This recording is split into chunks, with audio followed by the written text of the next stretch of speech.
우리는 이 성경의 말씀을 통해서 예수님의 성품을 대합니다. 예수님의 성품은 어려운 자들을 바라보실 때 긍휼히 여기시는 동정심이요, 또한 불쌍히 여기시는 마음이에요. 예수 그리스도께서는 이처럼 사역 중에 어려운 자를 대하실 때마다 그냥 지나치신 법이 없으셨습니다. 그들의 아픔을 체혈하시고, 그러므로 그들의 병마를 물지시고, 또한 마음이 심령이 힘든 자 주의 말씀으로 평강을 허락하셨으며, 귀신 들린 자를 쫓아내시는 이 모든 역사를 이루심이 바로 그 안에서 뿜어져 나오는 이 불쌍히 여기심 또는 동정심, 민망히 여기심으로 말미암아 그 놀라운 역사를 이루실 수가 있으셨던 것입니다. 어느 한순간도 지나침이 없으셔서 가던 길을 멈추시고 역사하시는 그 모습을 오늘도 우리는 말씀을 통해서 대합니다. 오늘 말씀의 제목이 있어요. 같이 한 음성으로 했으면 좋겠습니다. 사랑 그 영원한 하나님의 속성.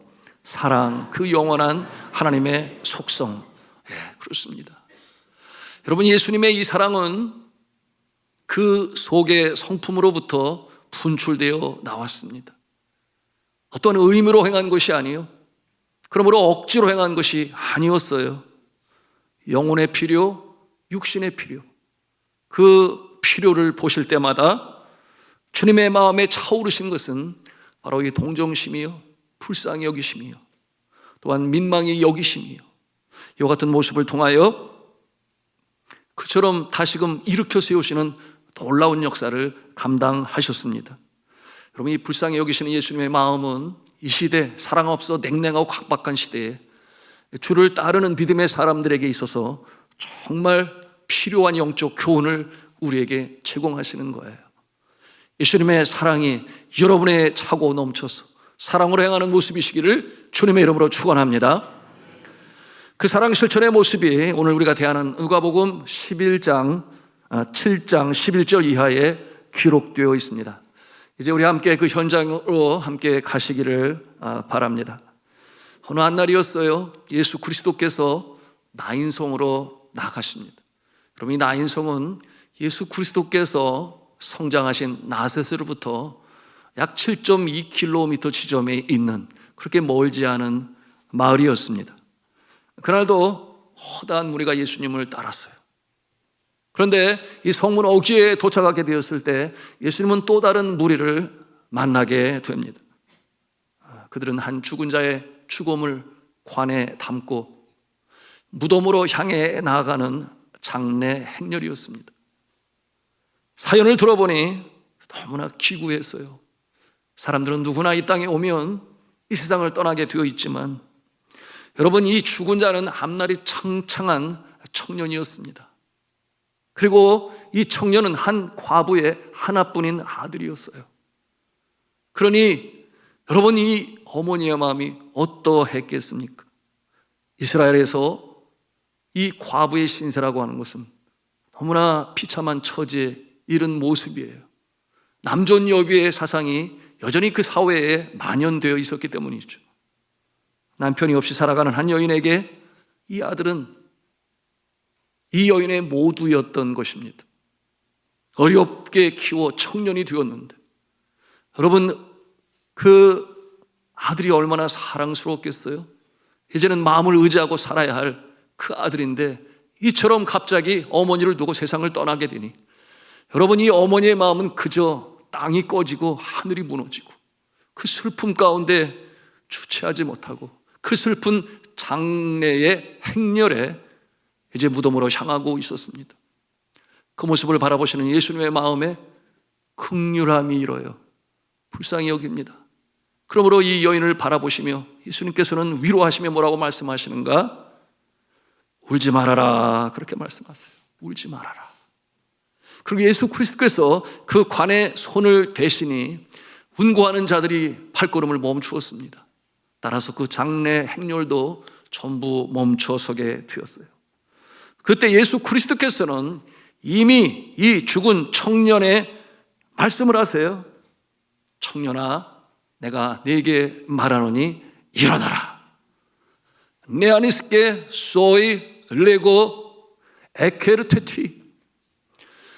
청년아, 내가 내게 말하노니 일어나라. 이렇게 말씀하실 때 놀라운 일이 벌어졌습니다. 여러분, 이 죽은 청년이 다시금 살아나게 된 것이었어요. 여러분, 생명으로 다시금 소생하게 되니 그가 일어나 앉았다 그랬습니다. 입을 열어 말을 하게 되었어요. 그러니 참으로 놀라운 일이 벌어졌는데, 여러분, 이와 같은 모습을 보면서 우리 마음에 그런 생각 가질 수 있죠. 어떻게 이런 일이 일어날 수가 있을까? 그런데 일어났어요. 주님께서 행하셨습니다. 주님께서 긍휼히 여기사 이 놀라운 역사를 일으키셨어요. 우리가 이 상황을 보면서 상상해 볼 수 있습니다. 얼마나 놀랐을까요? 그 자리에 있는 사람들, 어머니뿐만 아니라 그 곁에 있었던 모든 사람들이 놀라며 하나님을 두려워하며 하나님께 영광을 돌렸다, 그렇게 표현하고 있는데요. 우리 16절 말씀을 같이 읽도록 하겠습니다. 시작. 모든 사람이 두려워하며 하나님께 영광을 돌려 이르되 큰 선지자가 우리 가운데 일어나셨다 하고 또 하나님께서 자기 백성을 돌보셨다 하더라. 할렐루야. 여러분, 예수 그리스도께서 이 청년을 살리신 것은 그 홀로 된 여인을 불쌍히 여기셨기 때문에, 긍휼히 여기셨기 때문에 이렇게 살려내신 거예요. 여러분, 그 내용이 이제 13절을 통해서 우리에게 보여주고 있습니다. 13절 말씀을 또 같이 읽습니다. 시작. 주께서 과부를 보시고 불쌍히 여기사 울지 말라 하시고. 아멘. 그래서 예수님께서는 이 죽은 아들을 살려내신 거예요. 자, 저 안에 사랑하는 성도 여러분, 오늘 우리는 말씀을 통해서 이 예수 그리스도의 불쌍히 여기시는 성품에 대해서 좀 더 깊이 알아가고 있습니다. 과거 중국에서 선교하다가 공산혁명이 일어나게 되니까 철수를 하고 미국으로 돌아가서 신학교 강단에서 후학을 양성하던 선교사 중에 허버트 케인이라고 하는 분이 계세요. 이 허버트 케인 선교사님은 한 책을 내게 되었는데, 선교사의 생활과 사역이라고 하는 책이에요. 이 책은 모든 선교사들이 필독 소설로 여길 정도로 참 애독하고 하나의 지침서로 여기고 있는 귀한 책이 되었는데요, 이 책에서 이 선교사님은 복음을 전하는 자들이 꼭 지켜야 할 필수적인 덕목 7가지에 대해서 제시하고 있습니다. 그 첫째는 진정한 회심의 경험이 있어야 하고, 두 번째는 성경의 지식이 있어야 하고, 세 번째는 하나님의 인도에 대한 확신, 네 번째는 강한 영적 생활, 다섯 번째는 자기훈련, 그리고 여섯 번째는 사랑의 마음이라고 그랬어요. 사랑의 마음. 그리고 일곱 번째는 기독교 봉사에 있어서의 성공 사례라고 강조했습니다. 그런가 하면 2000년의 역사 속에 가장 위대한 선교의 세기가 19세기예요. 19세기 말엽에 이 천국 복음이 온 세상에 아주 많이 넓게 전파되었고, 우리나라도 그 중에 한 나라입니다. 이 19세기 중국 선교의 아버지로 이름을 일컫는 훌륭한 선교사님이 계신데, 그분이 바로 허드슨 테일러죠. 믿음 선교를 주창하여 그처럼 하나님의 놀라운 역사를 감당했는데, 이 선교사님 또한 복음 전하는 자가 꼭 갖추어야 할 필수 덕목 10가지를 제시하고 있어요. 그 중에 첫째는 하나님께 복종하고 성령님의 인도하심을 받는 삶. 그런가 하면 두 번째로는 하나님이 모든 필요를 채우신다는 이 평안한 신뢰. 그리고 세 번째로 사람을 향한 동정심과 낮은 자리를 기꺼이 택하려는 자세. 그리고 네 번째는 사람들을 다루는 채취와 상황 변화에 대한 적응력. 이런 여러 가지 내용으로 10가지를 강조했습니다. 그런데 이 두 선교사님들이 공통적으로 언급한 내용들이 있어요. 그 중에 한 가지가 무엇인가? 바로 사랑하는 마음이 있어야 한다. 그 마음 저변에 사랑이 없으면 안 된다. 모든 선교 사역, 행하는 어떠한 프로젝트, 또한 전도와 말씀을 전함에 있어서도 그 바탕에 사랑이 있어야만 한다. 사랑이 충만해야 된다. 사랑의 동기가 되어야 한다. 그렇지 아니하면 행하는 모든 일들은 그저, 그 모습은 그저 마치 울리는 꽹과리 소리가 되고, 그와 같은 모습은 자신의 목숨을 내어줄지라도 여러분 그것은 하나님의 뜻을 온전히 이루지 못하는 것이라 그랬어요. 여러분 고린도전서 13장에 사랑장이라고 하고 거기에 있는 그대로죠. 천사의 말을 할지라도 사랑이 없으면 그저 울리는 꽹과리 소리에 불과하다. 여러분 이처럼 이 사랑의 마음, 필수적인 자질, 여러분 이 사랑의 마음, 동정심, 컴패션이라고 그러죠. 그런가 하면 긍휼히 여기는 마음, 심퍼티라고 합니다. 그럼 이것이 바로 예수님의 성품이요, 예수님을 따르는 우리가 가져야 할 자질인 줄로 믿으시기를 바랍니다. 현아의 허버트 케인은 그의 경험을 통하여 아주 영적인 통찰력을 우리에게 제공하고 있는데, 그는 이렇게 강조했습니다. 복음 전도자들이 성공하기 위해서 반드시 똑똑하거나 용감할 필요는 없다. 비록 이 두 가지가 굉장히 바람직한 자질이긴 하지만은, 그러나 꼭 가져야 할 것이 있으니 그것은 바로 깊은 사랑의 마음이다. 그렇게 강조를 했어요. 저는 이와 같은 내용을 이렇게 해석을 하고 또 사역을 감당했습니다마는, 내 이웃에게 복음을 전하기 위해서 내가 반드시 똑똑하거나 용감해야 할 필요는 없다. 그러나 나는 반드시 사랑의 깊은 사람이어야만 한다. 오늘 본문에 아들을 잃고 그리고 슬픔 가운데 있는 여인을 보시고 불쌍히 여기사 울지 말라 하시고, 그 죽은 아들을 살리신 예수님, 이 삶이 곤고한 자들을 불쌍히 여기시는 이 예수님의 사랑의 모습은 성경에 계속적으로 나타나고 있습니다. 함께 그 모습을 보기를 원하는데요, 우리 마가복음 6장 34절 말씀이에요. 같이 읽겠습니다. 시작. 예수께서 나오사 큰 무리를 보시고 그 목자 없는 양 같음을 인하여 불쌍히 여기사 이에 여러 가지로 가르치시더라. 아멘. 이 죄가신 사망에 쏘는 것에 의하여 불안해하고 두려워합니다. 여러분 자신들이 마치 길을 잃은 목자 없는 유리하는 양들처럼, 여러분의 인생의 목적과 의미를 깨달아 알지 못하는 자에게 천국 복음으로 전하실 때에, 그리고 천국 백성의 모습으로 살아가도록 가르치실 때에 그 동기가 무엇이냐? 불쌍히 여기셨기 때문에, 불쌍히 여기시사 가르치시고 전하셨음을 이렇게 말씀을 통해서 우리가 봅니다. 그런가 하면 마태복음 14장 14절에 있는 말씀 또한 같은 맥락에서 우리가 볼 수 있는데요, 같이 읽겠습니다. 시작. 예수께서 나오사 큰 무리를 보시고 불쌍히 여기사 그 중에 있는 병자를 고쳐주시니라. 아멘. 고치신 이유가 뭐예요? 불쌍히 여기사, 불쌍히 여기시사 고치셨다 그랬어요.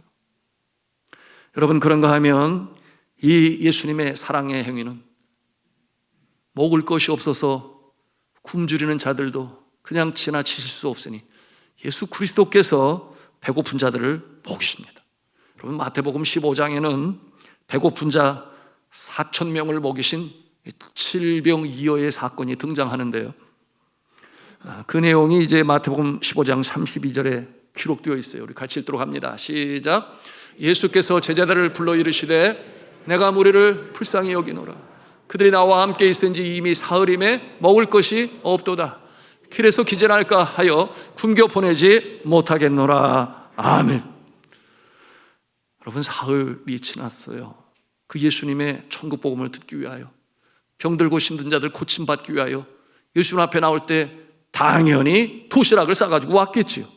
여러분 그 도시락이 며칠을 가겠습니까? 하루면은 끝나겠지요. 그런데 사흘 동안 예수님의 말씀을 듣는 가운데 그들이 배가 고파요. 이제는 집회를 마쳤어요. 집으로 돌아가야 되는데 기진할까 하노라. 기진하여 걷지 못할까 하노라. 여러분 그들을 세밀히 살피시는 주님의 그 모습은 바로 그 심령 가운데, 그 성정 가운데 사랑과 긍휼하심이 넘치시기 때문에 그들을 먹이라, 이렇게 이 놀라운 이 기적의 역사가 나타나게 된 것이에요. 불쌍히 여기셨기 때문에. 그런가 하면 또한 마가복음 1장 41절에 우리 같이 말씀을 읽겠습니다. 시작. 예수께서 불쌍히 여기사 손을 내밀어 그에게 대시며 이르시되 내가 원하노니 깨끗함을 받으라 하시니. 아멘. 이 나병 환자를 보실 때 예수님께서 외면하지 아니하시고 불쌍히 여기셔서 고치신 모습을 우리는 대하는 것입니다. 여러분, 이 불쌍히 여기심 또는 긍휼이라고 하는 이 단어를 영어에서는 compassion이라고 그래요. 근데 이 compassion은 두 개의 단어가 하나가 되어 이루어진 합성되어진 단어예요. 라틴어에서 파생되어진 이 단어는 하나는 쿰이라고 하는 라틴어요, 또 하나는 파띠라고 하는 라틴어에서 파생이 되어 하나가 되었는데, 여러분, 쿰이라고 하는 것은 함께라는 뜻을 가지고 있어요. 여러분, 파띠라고 하는 것은 뭐냐 하면 고통, 고난의 뜻을 가지고 있습니다. 그러므로 그 뜻이 함께 고통을 받다, 그것이 바로 컴패션이에요. 무슨 뜻이겠습니까? 예수님은 결코 외면하지 아니하셨어요. 고통 있는 자가 자신의 앞으로 다가올 때 함께 고통을 체휼하시고 그들의 아픔, 그들의 고통을 자신의 것으로 여겨서 그러므로 그들을 고치신 모습을 대할 수 있습니다. 여러분, 우리가 이 세상을 살다 보면 그와 같은 때가 있지 아니해요? 언제겠어요? 여러분의 사랑하는 자녀들이 고통과 아픔 속에 있을 때 그 모습을 바라보는 부모님 마음이 그렇지 않습니까? 차라리 내가 아프고 내 자녀가 나을 수 있다면, 그럼 그와 같은 마음을 갖는 것이 부모님의 마음이죠. 여러분, 예수 그리스도께서 우리를 얼마나 사랑하시는가, 자신의 생명을 바치시기까지. 여러분, 우리를 사랑하시니 힘들고 지치고 어려운 심령 주님께서 사랑하시고 불쌍히 여기셔서 고치시는 분이 좋으신 우리 주 예수 그리스도이신 줄로 믿으시기를 바랍니다. 그러므로 전혀 예기치 아니한 사람들이 그들의 고통을 가지고 예기치 않은 시간에 출현하고 예수님의 가는 길을 막을 때, 예수님은 나 지금 시간 없어, 나는 해야 할 일을 위해서 빨리 그곳에 가야 돼, 그렇게 말씀하시지 아니하셨습니다. 가는 길을 막아 설 적마다 그 마음은 동정심으로 가득 차셨고, 그리고 행함으로 이어지셔서 여러분, 그 어려움 속에 있는 자를 다시금 새롭게 세우시는 그 일을 감당하셨어요. 오히려 제자들이 예수님, 지금 이럴 시간이 없습니다, 경황이 없어요, 그러니 다음 마을로 빨리 가야 됩니다. 그렇게 할 때 아니다, 누가 내 옷깃을 만졌어, 내가 그냥 갈 수가 없지. 여러분, 그러므로 뒤돌아보시고 12해 동안 혈루병으로, 여러분, 그 피가 멈추지 않고 흐르는 병은 그 사회 제사장으로부터 정죄를 당하고 저주받은 병이라요 사회로부터 완전히 차별당하고 그 어려운 운명에 있는 여인을 긍휼히 여기셔서 여러분 고쳐내셨으니, 이분이 바로 우리가 주로 믿고 따르는 좋으신 예수 그리스도이세요. 우리가 그 은혜와 사랑을 오늘도 우리가 느낄 수 있다면, 감사할 수 있다면, 우리는 주님께서 행하신 일을 행할 줄로 믿습니다. 성경을 보면 주님은 그분의 스케줄대로 사신 적이 없어요. 앞에서도 말씀을 드렸습니다만, 그처럼 곤경 속에, 어려움 속에 나를 구원하실 분은 오직 예수님밖에 없다. 예수님의 앞을 가로막을 때마다 예수님은 눈으로 보시고 마음으로 느끼시고 그리고 손과 발로 행하셨습니다. 그런 이와 같은 예수 그리스도, 그분의 동정심은 말로만 끝나신 적이 없으세요. 여러분, 이 보시고 느끼시고 행한 것, 오늘 우리의 모습은 어떠합니까? 우리도 봐요. 그리고 마음으로도 느껴요. 아이고, 안 됐다. 그러나 우리 예수님은 거기서 그치지 아니하시고 직접 실천하시고 사랑으로 행하셨으니 이와 같은 모습이 우리 믿음의 사람들의 삶 가운데도 나타날 수 있기를 주님의 이름으로 축복합니다. 그 주님께서 말씀을 하세요. 누가 줄일 때에는 먹을 것을 주어라, 누가 목마를 때는 마시게 하고, 나그네 되어 거할 곳이 없는 자에게는 거처할 묵을 곳을 마련하고, 벗었을 때는 옷을 주어 입게 하고, 병들었을 때는 돌보라고 하시며, 뭔가 잘못하여 감옥에 들어가게 되거든 찾아가서 위로하고 격려하라, 그렇게 주님께서 명하십니다. 한국의 젊은이들에게 많은 감동을 주고 영향을 끼친 책이 있었어요. 책의 제목이 그 청년 바보 의사예요. 2006년도에 1월 달에 33살의 나이로 유행성 출혈열, 이 출혈열에 걸려서 세상을 떠났던 청년 바보 의사 안수연의 이야기가 담겨진 책입니다. 그런데 이 책의 내용이 어디서 시작하는가? 그 젊은 청년 의사의 장례식장에 온 조문을 온 사람들의 간증으로부터 이 책이 쓰여지게 되었어요. 그러니 이 책의 내용은 그처럼 이 청년을 기억하고 그가 베푼 사랑을 기억하는 자들의 간증집이라고도 할 수도 있겠습니다. 그런 영락교회 청년부 출신이었는데 한경직 목사님 장례 이후로 가장 많은 조문객이 찾아왔다고 그랬어요. 그러니 사람들이 깜짝 놀랐죠. 한경직 목사님은 어떤 분이십니까? 정말 하나님이 귀하게 쓰시던, 참으로 하나님의 놀라운 역사를 감당했던 주의 종인이 많은 사람이 온 것은 이해가 되는데, 영락교회 장례식 이후로 한경직 목사님 이후로 그처럼 많은 조문객, 문상객이 온 적이 없으니 여러분 그 장례식장에 참여하고 이 장례식을 돕는 많은 사람들이 깜짝 놀라지 않을 수가 없었다고 그랬어요. 어떤 할아버지가 이 청년 의사의 영정 앞에서 이렇게 말을 했습니다. 나는 이 청년 의사가 근무하던 병원 앞에서 구두를 닦았던 사람이었습니다. 이 의사님은 구두를 닦을 일이 없는데도 와서 구두를 닦고 돈을 더 얹어주고 나의 손을 만지면서 할아버지 춥지 아니하세요? 식사는 하셨어요? 할아버지 외로우시면 하나님을 믿으세요.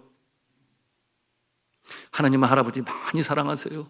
손을 꼭 잡고 그렇게 기도를 해주고 가곤 했었다고 고백했습니다. 영정사진 앞에서 오열하던 어느 아주머니는 이렇게 또 고백을 했어요. 이 의사가 근무하는 병원에 세탁보입니다. 내가 세탁 카트를 끌고 갈 때 아무도 나에게 관심을 가진 사람이 없었지만 청년 의사는 그냥 지나친 법이 없었어요. 가던 길을 멈추고 아주머니 천천히 하세요. 요즘 아주머니 얼굴에 안색이 안 좋은데 어디 아프신 데는 없어요? 그렇게 물으면서 약을 가져다가 주고 또한 기도해 주고 그럴 때마다 하나님의 사랑을 나는 느낄 수가 있었습니다. 근무하던 병원에 어린 환자가 입원을 했는데 그 환자가 나아서 퇴원을 하면 내가 멋진 선물을 사주겠다고 이 청년 의사는 약속을 했어요. 그래서 병이 낫게 되었는데 가장 형편상 어떠한 이유로 퇴원하는 것을 알리지 못하고 퇴원하게 되었는데 이 청년 의사는 약속이 생각이 나서 끝까지 차트를 뒤지고 집 주소를 알아내서 저 먼 지방임에도 불구하고 찾아가서 선물을 건네며 이 소녀를 위하여 간절히 기도했던 그야말로 별명이 있으니 바보의사 안수연이라는 이름을 받게 되었습니다. 병원에서 파업이 났을 때도 이 아픈 환자의 곁을 떠날 수 없다고 하여 다른 동료 의사들에게 따돌림을 당하면서까지 환자의 곁을 지켰던 그야말로 바보의사 안수연이었습니다. 여러분, 예수님의 사랑의 흔적을 갖고 살기를 원했던 이 청년은 예수님처럼 그 나이 33살에 하나님의 품에 안겼어요. 그럼에도 불구하고 그 사랑의 흔적은 여전히 남아서 오고 오는 세대, 특별히 젊은이들에게 많은 도전과 또한 격려와 위로를 주고 있습니다. 자, 주 안에 사랑하는 성도 여러분, 우리가 세상에서 그런 소리를 들어요. 사람의 평가는 사람이 죽어 관뚜껑을 덮었을 때 비로소 그 진가를 알게 된다. 이게 무슨 말이겠어요? 그 장례식장을 초문하는 이 문상객들의 모습을 통하여 그 사람의 됨됨이를 평가할 수 있다, 그런 뜻 아니겠습니까? 성경이 말씀하시는 바 왼손이 하는 일을 오른손이 모르게 하는 이와 같은 모습으로 살아가는 모습, 바로 참 그리스도의 사랑으로 실천하며 살아가는 모습일 것입니다. 자, 주 안에 사랑하는 성도 여러분, 지금까지 여러분은 살아오시면서 여러분의 삶 가운데 어떠한 사랑의 흔적을 남기시고 계십니까? 이 자리에는 제가 알아요, 여러분들 참 보이지 않게 돕는 우리 성도님들 계십니다. 참 잘하시는 거예요. 여러분, 우리 모두는 예수님의 이 사랑의 실천의 모습을 보면서 예수님을 우리는 구원의 대상으로 여겨 예수님을 구원자로 믿어요. 그러므로 우리는 구원을 받습니다. 동시에 우리 예수님은 어떠한 분이신가? 우리에게는 따름의 대상이 되시니 본으로 우리에게 본을 보신 스승의 모습으로 기억하고, 여러분 예수님의 그 본을 따라 행하시는 사랑의 참 그리스도인이 되시기를 주님의 이름으로 축복합니다. 믿음의 주여, 또한 따름의 대상이신 예수 그리스도, 구원받은 것으로 만족하려 하지 마시고 구원을 이뤄나가시는 일에 그 본을 따르시는 우리가 될 때 이 냉랭하고 각박한 세상은 많이 달라질 것입니다. 오늘 말씀을 통해서 우리가 배우는 영적 교훈인 것이에요. 오늘도 우리가 말씀을 통해서 이 예수님의 사랑을 배워요. 그리고 또 어떤 분은 아마 다짐을 할 겁니다. 그래, 나도 사랑으로 행해야지. 그런데 많은 경우 감정으로 그치고 말 때가 많아요. 실천으로 나가기까지는 여러분 정말 필요한 단계가 있으니, 그것이 무엇이냐 하면 예수 그리스도의 십자가의 사랑, 나를 위하여 채찍에 맞으시고 조롱 멸시천대 다 받으시고, 그리고 극악 무도한 사형수들만이 언도받아 못 박히는 십자가의 양손과 발의 대못으로 박히시고 끝까지 우리의 죄를 용서하신 예수 그리스도, 그 예수 그리스도의 사랑이 얼마만큼 우리 마음에 정말 느낌으로 있는 것입니까? 감격으로, 감동으로 있는 것입니까? 그럼 이것이 없으면 실천으로 나가기가 너무나 힘들어요. 여러분, 분명한 것은 이 땅의 그 어느 사랑이 예수님께서 자신의 생명을 주시기까지 우리를 사랑한 것보다 더 큰 사랑이 있나요? 이 세상에 그보다 더 큰 사랑은 없어요. 우리가 이것을 기도할 때, 찬송할 때, 성령께서 은혜를 주실 때 깨닫고 아멘으로 받으면 여러분 우리의 심성이 주를 닮아감을 믿으시기를 바랍니다. 과거에 남태평양에 키니와타라고 하는 섬이 있는데, 키니와타, 거기 있는 남자들은 결혼할 때 여자의 아버지에게 암소를 대가로 주고 신부로 들여올 수가 있었습니다. 그런데 이 신부의 아름다움의 수준에 따라서 이 장인 장모님에게 드리는 암소의 이 수가 달라졌어요. 그래서 어떠한 경우는 최소 한 마리, 그런데 어떤 경우에는 8마리까지 이렇게 이 장인 장모님 되실 분에게 이 주고 그리고 신부를 들여왔습니다. 그런데 이 섬에는 이 미인의 기준이 있었어요. 무슨 기준에 근거에 그렇게 줄 수가 있는가? 당연히 아름다움이죠. 근데 아름다움의 기준이 뭐냐 하면 오늘날 우리 시대의 미의 기준과 달라가지고 좀 통통하고 또 무게도 좀 나가야 되는, 아마도 이와 같은 내용은 이 자리에 계신 우리 임혜진 선교사님 금방 무슨 말인지 이해가 될 거예요. 이집트의 여성들이 그렇거든요. 예. 그래서 미인의 기준이 그래야 합니다. 2부 예배 시간에 그렇게 얘기했더니 고개를 끄덕이시는 분들이 여러 분 계시더라고요. 아, 그 정도는 돼야지. 그래야지 건강하지. 아, 신체 건강해야지. 가정도 행복하지. 고개를 끄덕이시는데, 예. 여러분 위로가 되시기를 바랍니다. 아, 예. 이 섬에 한 선교사님이 살고 계셨는데 한 형제 링고의 집에 방문하게 되었어요.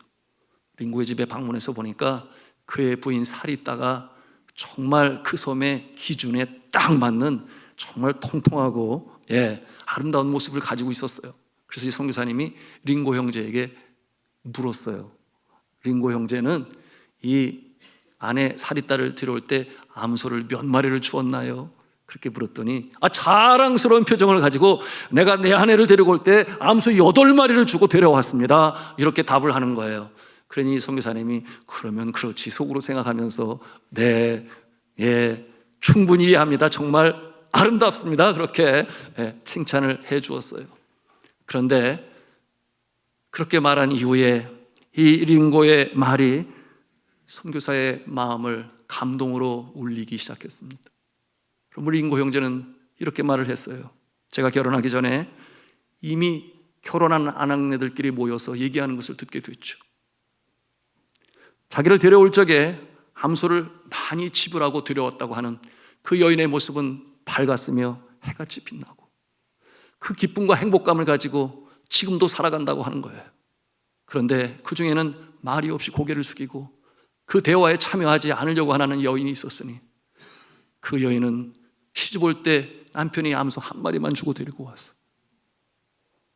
그런데 그 모습을 보니 정말 그 모습이 왜소하고 빼빼 마르고 그리고 얼굴에는 근이 드리워진 그와 같은 모습임을 보게 되었어요.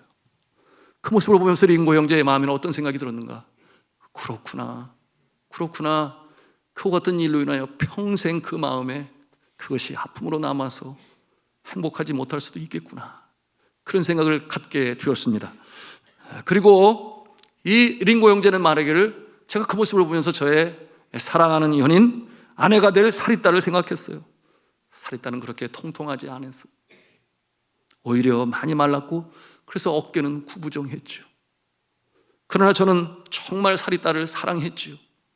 그래서 저는 제가 가지고 있는 모든 것으로 세상의 대가를 지불하고서라도 데려오고 싶은 마음이 생겼습니다. 그러므로 많이 어려웠지만 최선을 다해서 암소 8마리를 마련하고 그 부모에게 주고 사리딸을 제 아내로 데려왔어요. 사람들은 이해하지 못했죠. 왜 내가 그렇게 8마리를 주어야 했는지. 그런데 결혼을 하고 나서 사리딸은 많이 행복해했습니다. 그처럼 볼품없는 자신을 사랑한다 하여 암소를 8마리나 준 남편이 너무나 고마웠어요.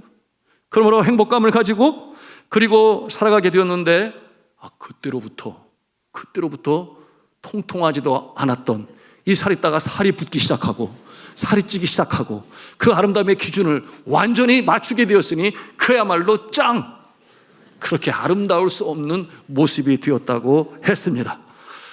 그래서 이렇게 그 미인의 모습이 되었다고 행복해하며 말하는 이 링고, 암소 8마리와 비교할 수 없는 참으로 지혜롭고 아름다운 나의 아내 사리딸입니다.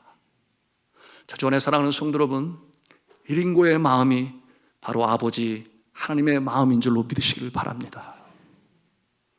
하나님께서 우리를 얼마나 사랑하시기에, 우리 자신들 한번 보세요. 무엇이 그렇게 잘났나요? 추악한 죄악으로 인하여 편독이 심한 마음으로 주 앞에 다짐하라고 결단하지만 또다시 무너져 내리는 이와 같은 모습임에도 우리 하나님은 우리를 사랑하시기 때문에 어찌하든지 자녀 만드시기 위하여 최고의 대가를 지불하셨으니, 여러분, 그 최고의 대가가 무엇입니까? 바로 그 하늘에 계신 성자 하나님이신 예수 그리스도, 그를 우리에게 십자가의 제물로 그 대가로 지불하시기까지 우리를 사랑하시고 용서하시고 구원해내신 분이 바로 하나님 아버지심을 믿으시기를 바랍니다. 그 사랑이 우리를 살려낸 거예요. 여러분, 이와 같은 사랑은 우리가 헤아리기가 너무나 힘들죠. 쉽게 말씀드려 볼까요? 어떤 자가 와서 여러분에게 자녀를 달라고, 왜 달라고 그러냐고, 제물로 삼으려고 하니까 자녀를 빼앗아 가려 할 때 여러분 어떻게 하시겠어요? 여러분 난리 칠 겁니다. 왜 내 자녀를 데려가야 되냐고. 여러분 그렇게 결코 허락하지 아니할 거예요. 그런데 우리 하나님은 우리를 영원한 사망에서 건져내시기 위하여, 여러분 영원한 천국 백성으로 삼으시기 위하여 예수 그리스도를 제물로 내어주셨으니, 여러분 이 사랑, 이 은혜 여러분의 가슴에 파도처럼 물결칠 수 있기를 주님의 이름으로 축복합니다. 그럴 때 비로소 우리가 그 사랑 깨닫고 주님을 닮아가는 거예요.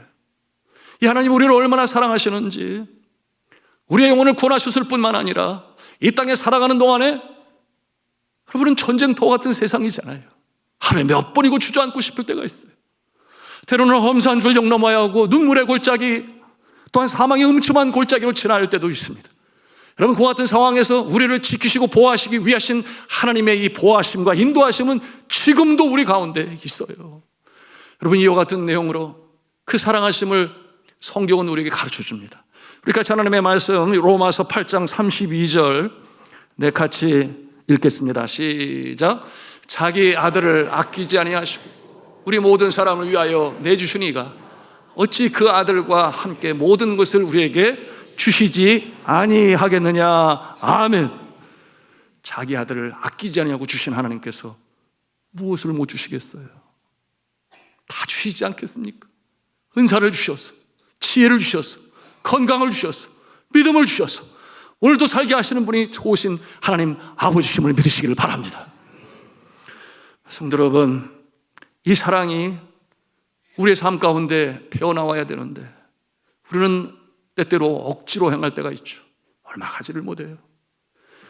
그 사랑이 우리의 심령 가운데 내재되어서 우리의 성품에서, 우리의 인격에서 저절로 나올 수 있어야 하는데 여러분, 우리의 능으로 되지 못해요. 어떨 때 가능하다고 그랬어요? 예수님의 십자가의 사랑과 보혈이 우리의 마음에 사무칠 때, 여러분, 성령께서 그 심령 가운데 역사하실 때 그 역사가 나타나는 것이니 성령 충만 받으시기를 바랍니다. 성령을 사모하시기를 바랍니다. 그것이 우리의 마음에 깨달음으로 다가오고 행할 수 있는 능력으로 함께 하셔서 여러분, 그 일을 이루어 나가게 되는 것입니다. 여러분, 우리가 평생에 추구해야 할 신앙의 목표 뭐겠어요? 예수를 믿고 구원받는 것, 당연하죠. 그래서 천국에 입성하고 영생 복락을 누리는 것인데, 그런데 우리의 신앙의 궁극적인 목표는 어디에 있는가? 한번 같이 한 음성 하겠습니다. 예수를 닮는 것입니다. 그렇습니다. 예수를 닮아가는 거예요. 누구든지 나를 따라오려거든 자기를 부인하고 자기 십자가를 지고 날마다 나를 쫓을 것이니라. 여러분, 구원은 단번에 예수를 믿음으로 말미암아 우리가 칭의 구원을 입어요. 그리고 구원 전선 이상 없습니다. 그럼에도 불구하고 두렵고 떨림으로 구원을 이루라 하시는 말씀이 또 등장을 해요. 날마다 이루어야 갈 이 구원은 또한 무엇인 것입니까? 그것을 성화의 과정이라고 그래요. 예수님은 단번에 믿지만, 그러나 성화는 세월이 흘러가는 가운데 점점 주님의 모습을 닮아가는 것이에요. 그러므로 성화를 이루게 되는 것입니다. 여러분, 이와 같은 모습은 오늘도 주의 성령의 인도하심을 따라 십자가의 사랑이 그 심령에 충만한 자에게 나타나는 것이니, 여러분, 이 신앙의 이 여정을 계속해서 주님과 더불어 이루셔서 성화를 이루시는 성도가 되시기를 주님의 이름으로 축복합니다. 제 말씀을 맺습니다. 예수님의 사랑, 이 불쌍히 여기시는 이 성품, 여러분, 오늘도 우리는 마음에 다짐을 하고 결단을 합니다. 그러나 나의 능으로 되는 것이 아니라 성령의 역사하심으로 되는 것이니 성령의 열매인 사랑과 실학과 화평, 오래 참음이라고 그랬어요. 성령의 인도하심을 따라 예수 그리스도의 십자가의 사랑이 여러분의 가슴에 날마다 가득 차고 넘쳐서 여러분, 눈으로 보고 마음으로 느끼고 그리고 행함으로 이어져서 사랑을 실천하시는, 그러므로 이 세상의 빛의 모습으로 서시고 그리스도의 향기요, 그리스도의 편지의 모습으로 살아가시는, 주를 기쁘시게 하는 산돌의 성도님들이 다 되시기를 주 예수 그리스도의 이름으로 축원합니다.